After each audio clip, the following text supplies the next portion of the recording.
Good morning. Welcome and thank you for joining us today. I'm Wendy Doyle, President and CEO of Women's Foundation. I am joined this morning by University of Kansas researchers Alicia Doan and Shannon Portillo, Major Emma Toops, and Jack Oval representing Bank of America. Thank you all for being here. Women's Foundation also has a great partnership with University of Missouri, Kansas City, and I would like to acknowledge our special guests today, members of the UMKC ROTC program. Standing behind me includes Cadet Ashley Carpenter, Cadet Kara Schoenboom, and Cadet Battalion Commander Laura Graber. Thank you also for being here, and thank you for your service. We also extend our sincere appreciation to the National World War I Museum and Memorial for hosting us today. At the Women's Foundation, we are dedicated to providing research solutions and results to help empower women of all ages. Earlier this year, we released a large research project, an interactive hub in partnership with University of Missouri regarding the status of women in Missouri. A special thanks to Bank of America for their support too. But today, we're here to talk about our most recent project commissioned by the Women's Foundation in partnership with the University of Kansas called Project Diane, which examined the integration of women into the military. More specifically, it aimed to identify potential barriers and benefits to female integration in special forces. But as you will see, several of its findings and takeaways could certainly be common sense solutions in other workplaces. We continually hear from women and men in the corporate setting of how challenging it can be to elevate women into leadership positions in male-dominant organizations.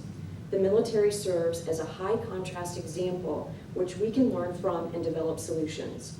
With that, we commissioned this project with the University of Kansas researchers who utilized focus groups and surveys to explore the real issues that hold women back from achieving their full leadership potential. I'll let the researchers share more details of the findings and takeaways. By addressing the barriers women face, we can help play more active roles and continue to narrow leadership gaps in communities and in our nation. I'd like to turn it over now to Professors Alicia Doan and Shannon Portillo to speak more about the research and the findings.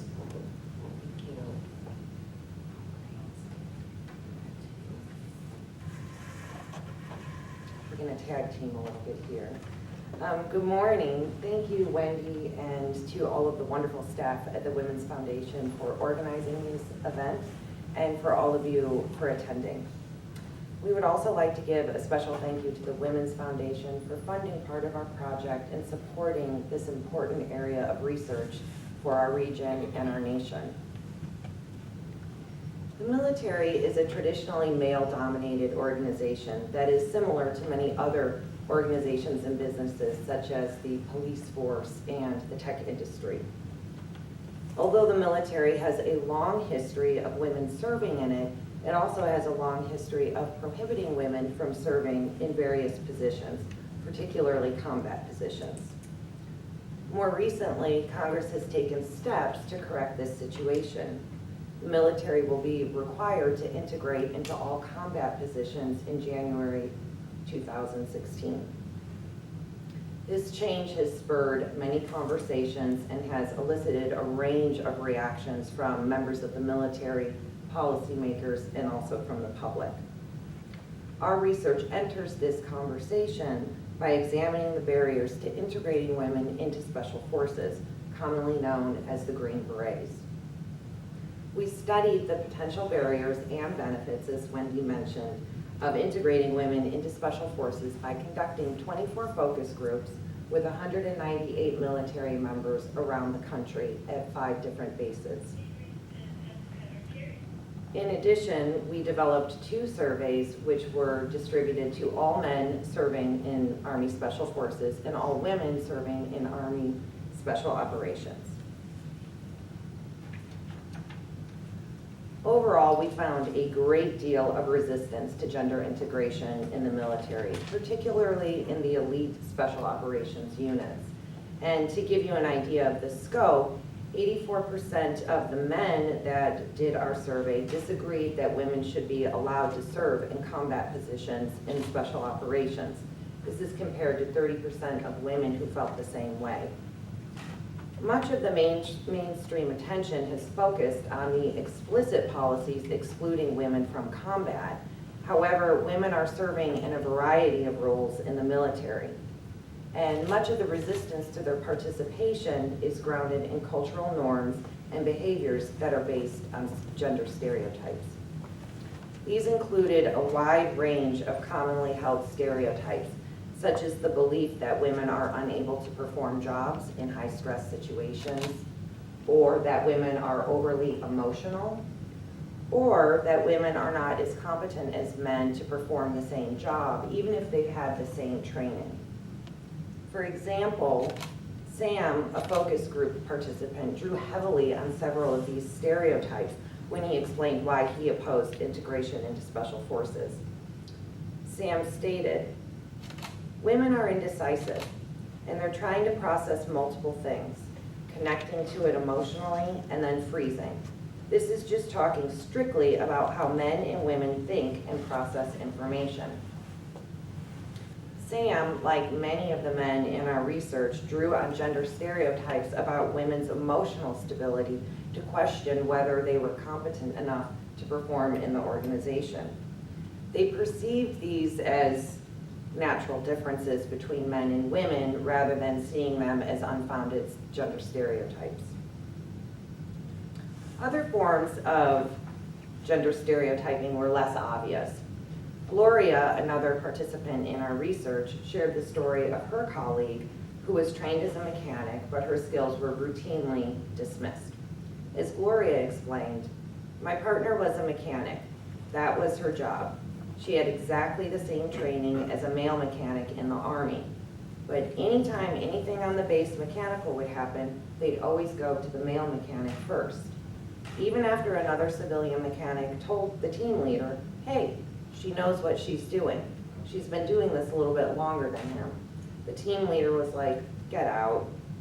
So as a mechanic, Gloria's colleague performed a job traditionally associated with men. Despite her skills, her willingness to assist, and even endorsements from another mechanic, she was routinely passed over because her male colleagues discounted her abilities solely based on her gender. This story was not unique to Gloria or her colleague. Women told stories about being discriminated against, while men rarely recognized that their actions contributed and reinforced stereotypes and discrimination within the organization. The stereotypes expressed in Gloria's story represent gender oblivion. We use the phrase gender oblivion to describe the lack of awareness people have when they're using gender stereotypes or gender labeling to guide their actions. Most of the time, gender oblivion is not malicious or nefarious. However, this lack of awareness can guide actions. This was the most common form of discrimination we found in our research. Other organizational practices, such as the persistent emphasis on labeling women according to their gender, also reinforce the gendered culture of the organization.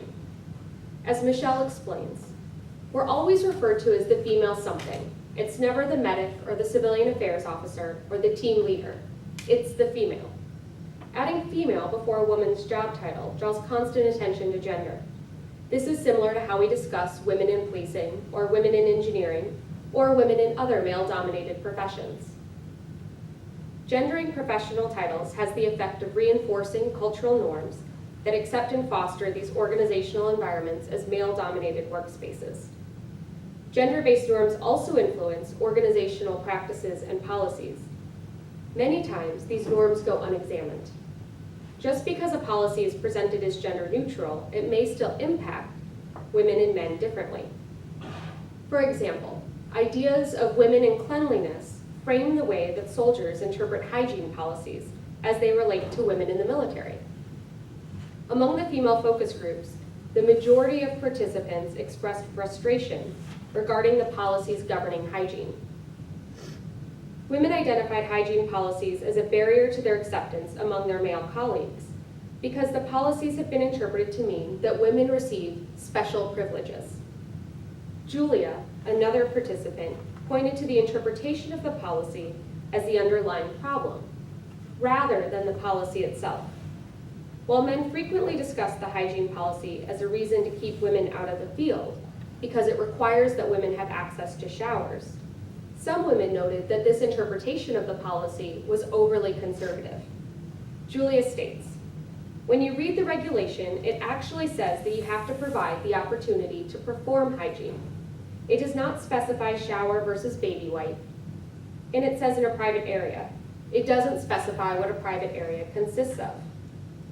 The hygiene policies that require special accommodations for women exacerbate underlying stereotypes that females are biologically less equipped to perform certain jobs, that they use hygiene to shirk their job responsibilities, and that they're responsible for the adoption of costly and inefficient facilities. However, the results of the focus groups indicate that women do not believe these hygiene accommodations are necessary. The majority of women supported using gender-neutral bathing facilities, which would eliminate several additional logistic costly challenges. In a similar fashion, women are often blamed for their lack of training, even though the training options are not actually available to them. Women view current training practices as a disadvantage for them in the field because they're not receiving similar levels of training as their male colleagues. Focus group respondents lamented the fact that women needed better training because, as one participant, Ben, argues, it mentally prepares the girls for the same thing, to handle different tactical questions. Training was repeatedly touted as an important aspect of integration. The results from our research indicate 3 strategies to create change. First, the barriers must be identified. This begins with women and men sharing their stories to identify consistent barriers. Sharing workplace experiences helps to change the paradigm through which we understand gendered challenges facing the workplace. Second, strategies for change or gender integration must include training on gender stereotypes and norms, because many of these stereotypes underscore the barriers to integration. Several of the negative dimensions of working in the military are seen as individual problems arising from individual deficiencies. However, the reality is that some organizational practices reinforce the gendered culture of the organization that strictly delineates between men and women. Finally, in order to maintain any positive change in the organization, mentorship and support networks need to be cultivated and reinforced. We often talk about mentorship as something that comes from people who have similar shared work and life experiences. But in reality, it's the focus on career skills that's important with mentorship.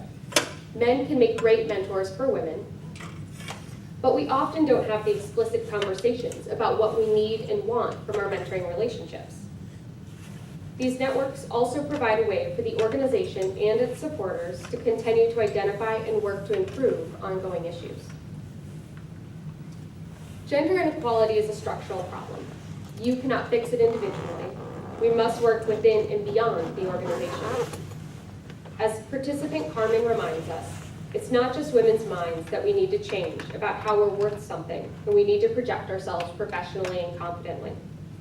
There are 2 pieces to the puzzle here. Thank you, and we're happy to answer any questions.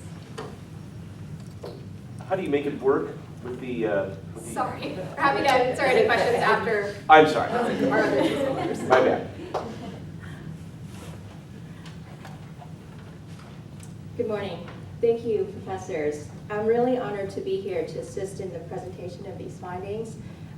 My name is Emma Tubes. I'm a retired Army major, and in my career, I served in all levels of organization in a maneuver support function. So I also commanded at a tactical level. So in my experience, I have experienced firsthand what some of these barriers are. They exist because of the structural policies that are currently in place, as well as the organizational culture of the military. I've also experienced in my career the benefits of having a diverse workplace.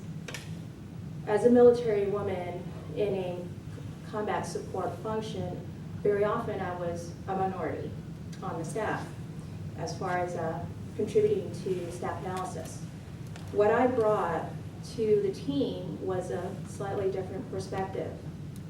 And I've seen that having multiple perspectives available to the team allows the team to have a greater ability to assess their environment, better identify the problems that may present and or currently exist, and contributes to more creative problem solving.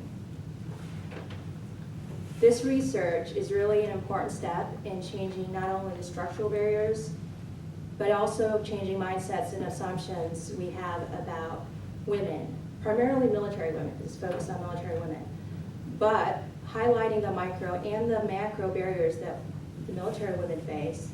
It provides clear opportunities for change in the work environment of the military, as well as all work environments where there is a male-dominated environment.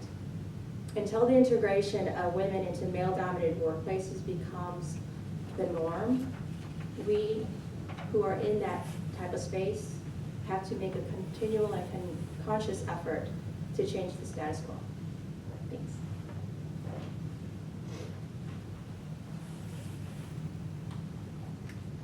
Major Toops, thank you, and thank you for your service to our country. I also want to thank the Women's Foundation and the University of Kansas for leading this research initiative. I appreciate Major Toops helping bridge the connection between civilian and military on this issue. The research findings provide important insight into the real-life consequences of gender inequality in the workplace. It's clear that barriers to leadership exist, not only for women in the military, but in other sectors as well. Bank of America, I can tell you, works very hard to promote diversity, but it takes collaboration and effort at every level of the organization. We're proud to support the Women's Foundation leadership in breaking down these barriers, and hope the findings from this research will prompt change, both in the civilian workplace as well as the military, so that more women can lead and achieve their full potential. It's the right thing for our community, for our region, and for our country. Thank you.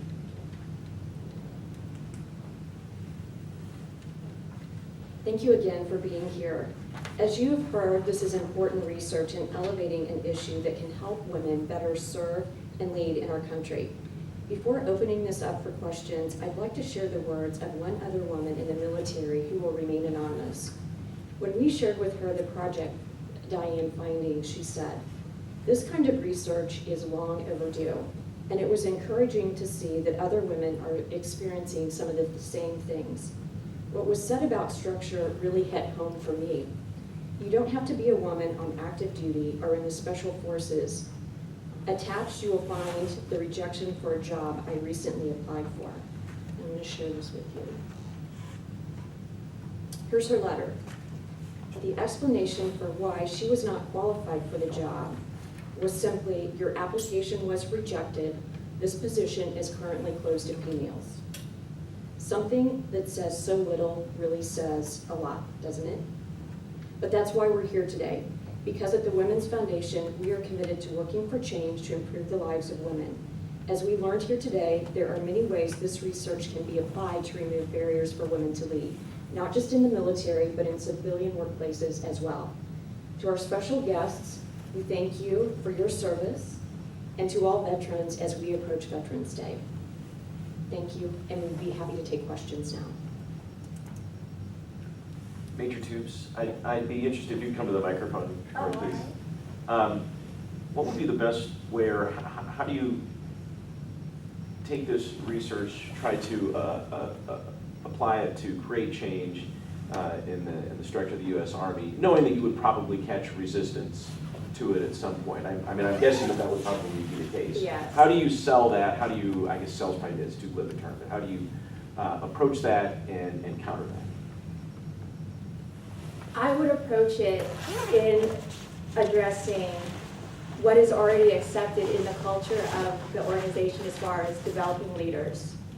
So the training that we receive, the exposure to leadership training and opportunities to excel in leadership positions are available, not just to the men, but to the women, just the concept of leadership in general. To exclude opportunities based on gender when it really is based on your ability to lead and your ability to execute the tasks required, then shifts focus from what is kind of not the real resistance to what the real issue is. If it's a leadership challenge, in order to excel in that opportunity, and it's not really based on gender and the ability to perform because of the physicality or whatever that standard might be, that is can be different because of male and female strengths and weaknesses, then I think that it'll be a little bit more apt to accept because it's already understood. Leadership is what we focus our training on, and ability to lead and execute to success. Other questions? Does this have to be a generational change, something that would take 20 years to do or 30 years to do, or is your experience that it would be faster than that? Oftentimes when we talk about research around diversity, social equity, or social justice, we tend to think that it's something that we're going to just age into, that younger generations will kind of fix a lot of these longer term issues. And one of the things that we found in our research is that there are lots of unspoken, continual aspects of the culture that we need to directly address before there is a big shift. So I don't think it's something we're going to age out of without specific attention towards it. Or age into. And one aspect of our research that we don't talk a whole lot about here, but with gender stereotypes, for example, we found that at every level of people that we talked to, of every age, there was not a predictor of, oh, the people who have been serving in the military and have been there for 15, 20 years, they're going to be a lot more likely to describe these stereotypes. We found it in 20-year-olds.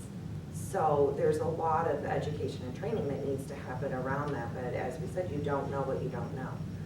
Unless these things are pointed out to you, a lot of it is people's oblivion to the ways that gender factors into everyday practices and reinforces discrimination. But that also occurred among female soldiers as well, just not quite to the extent, but it was there. Yes, another question. I have a question for you ladies. Do you see any parallels between the repeal of Don't Ask, Don't Tell and how that similar problem might be used as a solution to the integration of women? So we explicitly asked in our focus groups about how the soldiers felt about Don't Ask, Don't Tell and whether they saw a parallel. And many of the soldiers explicitly said, like Don't Ask, Don't Tell, if an order comes down, then we're going to comply with it. And so they saw the military as a civilian controlled organization. And so if that policy moved forward, they would work on integrating women. However, there was still a great deal of resistance throughout the organization to seeing this as a similar issue. A number of men would come back to, at the end of the day, everyone's a man. And so sexual orientation isn't the same as gender for them. You identified storytelling as one of the first steps for finding a solution. Did you intend that within the military community, within the civilian community? And in either direction, are there already steps or other organizations that are starting with that storytelling, or is that a next step where there can be partnerships formed? So with the storytelling, it's a wonderful question. One of the things that we found really powerfully stood out for us in the research is that we have both survey data and focus group data. And in the focus group, so many women would come together and say that there are stories that were similar for them in lots of ways. And even the story that Wendy shared, where the female veteran said, I'm happy that other women are having experiences and moving past this. So some of the storytelling, I think, really helps get at these ideas that we're largely oblivious to in other ways. As far as storytelling as a formal next step, I'm not sure that there are organizations that are taking it on in a specific way. Part of the issue, and this isn't just a military issue, but it certainly applies to other organizations as well, is that we don't know. We think what we're doing is a very individual issue. I'm not working hard enough, I'm underperforming, there's something inherently flawed in my performance or myself. And it's only in hearing those stories to find out, oh, there's commonalities. Maybe it doesn't just have to do with me as an individual. Maybe there are structures in place, formal and informal, that are contributing to this. And the storytelling in the focus groups was tremendously powerful, even for the women who were participating in them. Another question. Question, at our company, we do a lot of training on what we call unconscious bias. It seems that people, I shouldn't say rarely, but most people don't think of overtly discriminating, but there are things we do that we're not conscious of. Did that come out at all in your survey? So the survey was really interesting in that we can only get at what people are consciously thinking as people are answering the questions.